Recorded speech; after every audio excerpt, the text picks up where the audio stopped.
मध्य प्रदेश में साल 2017 यानी कि 9 साल के बाद अब कॉलेज और यूनिवर्सिटी में छात्र संघ चुनाव कराए जाएंगे। मध्य प्रदेश हाईकोर्ट के निर्देश के बाद राज्य सरकार ने सितंबर की शुरुआत में छात्र संघ चुनाव कराए जाने का भरोसा कोर्ट को दे दिया है और इसी के बाद मध्य प्रदेश में राजनीतिक हलचल तेज हो गई है। आज मध्य प्रदेश कांग्रेस कमेटी की सबसे पावरफुल पार्लियामेंट अफेयर्स कमेटी की बैठक पीसीसी दफ्तर में हुई और इस बैठक में कांग्रेस के नेताओं ने जिस सबसे बड़े मुद्दे को लेकर चर्चा की वो था छात्र संघ का चुनाव। कांग्रेस के नेताओं ने एक सुर में छात्र संघ का चुनाव सीधे तौर पर यानी कि प्रत्यक्ष प्रणाली से कराए जाने की मांग की। खबर इस बात को लेकर निकल कर आ रही थी कि राज्य सरकार छात्र संघ चुनाव अप्रत्यक्ष प्रणाली से कराए जाने की तैयारी में। अब सवाल उठकर ये उठता है कि आखिर कांग्रेस पार्टी छात्र संघ चुनाव विश्वविद्यालय और कॉलेजों में होने वाले चुनाव को सीधे तौर पर कराए जाने की वकालत करती हुई क्यों नजर आ रही है। आखिर कांग्रेस पार्टी को इसमें कौन सा अपना फायदा नजर आ रहा है। क्या सच में कांग्रेस पार्टी छात्र संघ चुनाव के जरिए मध्य प्रदेश में आगामी नगरीय निकाय और उसके बाद विधानसभा चुनाव तक कोई बड़ा संदेश देने की तैयारी में। आखिर मध्य प्रदेश में किस तरीके से छात्र संघ चुनाव को लेकर हलचल तेज हो गई है, इस पूरी कहानी को विस्तार से जानिए। नमस्कार, मैं हूं अनुराग श्रीवास्तव और आप देख रहे हैं एमपी डायरी।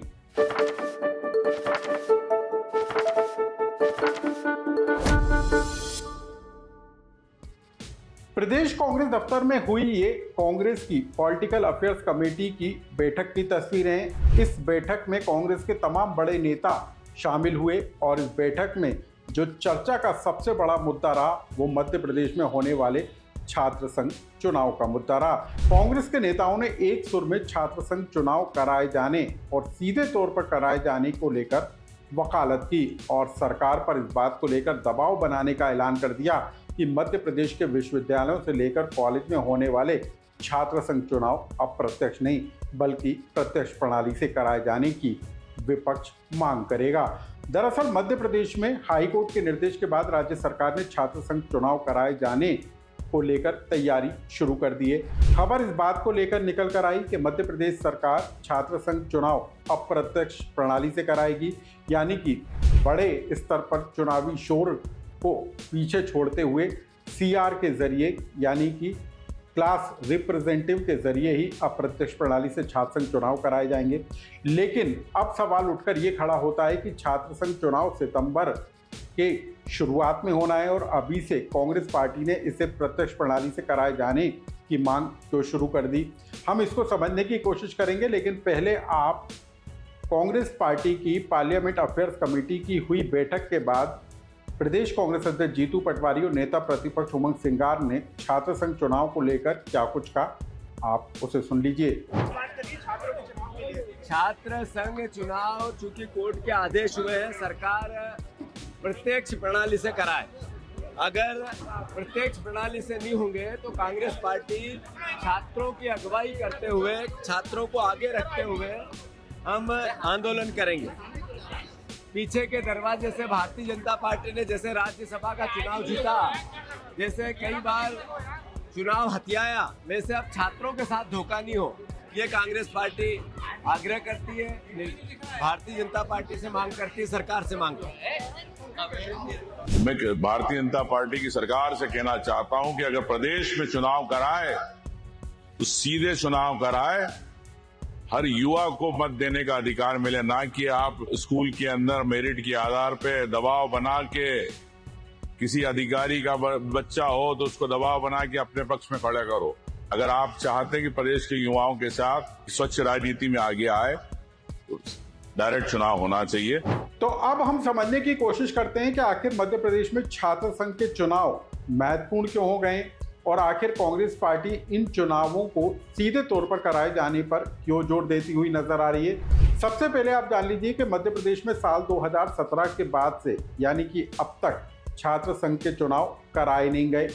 सितंबर के पहले सप्ताह में अब राज्य सरकार छात्र संघ चुनाव कराए जाने की तैयारी में। मध्य प्रदेश में 1400 से ज़्यादा के कॉलेज हैं, 74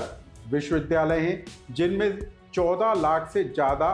छात्र जो है पढ़ाई करते हैं और ये जो छात्र हैं छात्र संघ चुनाव में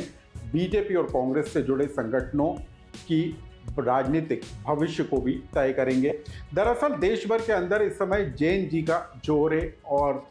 जनरेशन जी को लेकर जिस तरीके से चर्चा हो रही है वो माना जा रहा है कि सरकार के खिलाफ माहौल बनाने की कोशिश है और अब कांग्रेस पार्टी को यहीं से अपने हित में फायदा होता हुआ नजर आ रहा है। कांग्रेस पार्टी की सोच इस बात को लेकर है कि यदि छात्र संघ के चुनाव होते हैं तो जैन जी का जो एंटी बीजेपी माहौल है उसका फायदा कांग्रेस पार्टी को मिलेगा। कांग्रेस से जुड़े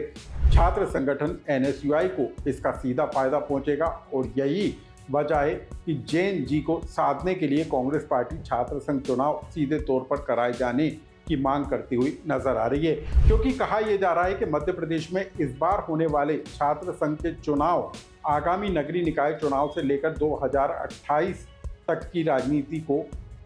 में बीजेपी और कांग्रेस के भविष्य को तय कर देंगे, क्योंकि 2028 के चुनाव में मध्य प्रदेश से जुड़ा जैन जी जो है वो बीजेपी और कांग्रेस के लिए एक बड़ा वोट बैंक साबित होने वाला है और यदि ये वोट बैंक बीजेपी के खिलाफ जाता है तो कांग्रेस को इसका फायदा मिलेगा और यही वजह है कि कांग्रेस पार्टी मध्य प्रदेश में छात्र संघ चुनाव सीधे तौर पर कराए जाने की मांग करती हुई नजर आ रही है। अब आप ये भी समझ लीजिए कि आखिर प्रत्यक्ष प्रणाली और अप्रत्यक्ष प्रणाली से चुनाव कराए जाने में अंतर क्या है।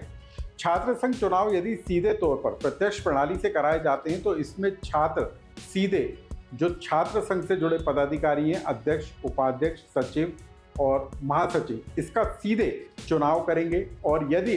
चुनाव अप्रत्यक्ष प्रणाली से कराया जाता है तो उसके तहत पहले कक्षा रिप्रेजेंटेटिव का चुनाव होगा और उसके बाद जो है